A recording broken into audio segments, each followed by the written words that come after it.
आता दुसरा प्रश्न असा उपस्थित होतोय पाटील की एवढे सगळा मॉब आहे, तुम्हाला यश आलेलं आहे. छगन भुजबळांनी तुमच्यावरती सातत्याने टीका टिप्पणी केली होती. काय सांगणार भुजबळांना? त्याचं आजच्या चांगल्या दिवशी नाव सुद्धा नाही घ्यायचं. पाटील पाटील पाटील आता तुमच्यावर जसं तुमच्यावर प्रेम झालं तसं आता तुमच्या यातून 100% तर यश कुणालाच मिळत नसतं. आता तुमच्यावर टीका व्हायला देखील सुरुवात होईल, तर त्या टीकेला तुम्ही तयार आहात का? उत्तरच द्यायचं नाही त्यांना. मध्ये त्यांनी आयुष्यभर हेच केलं, टीका टोका. काय केलं टीका करायला? केसेस माघार घेण्याचा निर्णय घेतला. शिंदे समितीला आणखीन काम करावं, नोंदी सापडावं याचा शासन निर्णय करायला लावलाय. सगळे सोयऱ्यांचं राजपत्र अध्यादेश काढायला लावलाय.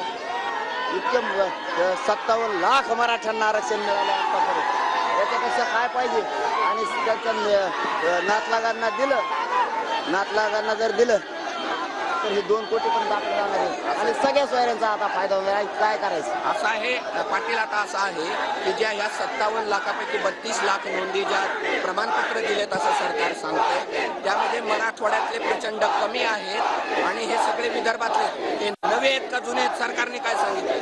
नाही, सरकारने आम्ही 3दा विचारलेले सभ्य सुद्धा. हे जुन्यात का नवे सांगा? हे सगळेच नवे आहेत. कारण हे सगळ्या बाजूनं हे जे टक्केवारी कमी राहिली होती, जिकडं सहज सापडत होतं तिकडं लय सापडले. फक्त मराठवाड्यात कमी सापडलं. तर मराठवाड्याचं गॅजेट सुद्धा आपण घ्यायला लावलं. त्याच्यासाठी मराठवाड्याची जनगणनाही घ्यायला लावलेली आपण. हैदराबादचं ते सगळं दस्तावेज घ्यायला लावलं. त्यामुळं आणि सगळे सोयरे घ्यायला लावले. हळूहळू थोडं उशिरा होईल, 10 दिवस लेट होईल, परंतु आता सगळ्या सोयऱ्यांचा सगळ्यांचा फायदा व्हायला सुरुवात. 57 लाख नोंदी सापडल्या.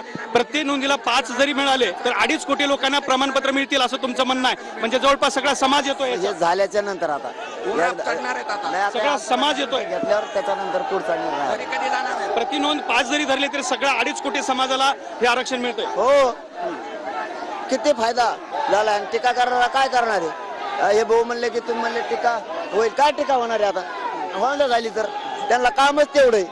माझ्या समाजाचं कल्याण झालं समाजाला माहिती. मुंबईत जाऊन आम्हाला ज्या 3-4 गोष्टी करायच्या होत्या त्या आम्ही पुऱ्या केलेल्या.